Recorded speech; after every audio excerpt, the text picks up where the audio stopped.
A senhora trabalha aqui no CRAS, né? Sim, senhor. Tinha como conferir o meu pagamento do Bolsa Família desse mês? O que foi que teve de errado? Eu acho que teve um erro aí.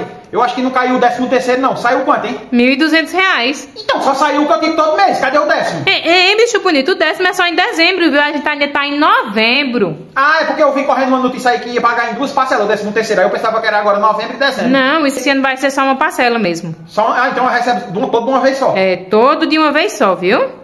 Ah, então tá certinho, né? Tá certinho. É reclamando de barriga cheia, né, inseto ruim? A senhora tá falando que eu tô reclamando de quê? De barriga cheia, tirando R$ 1.200 e ainda vem atrás de uma mixaria. Tá incomodada? Por acaso? Com certeza, nem eu tô tirando isso tudo, rapaz. Tu tá com inveja de mim, tá? Agora deu a boba mesmo, inveja de quê?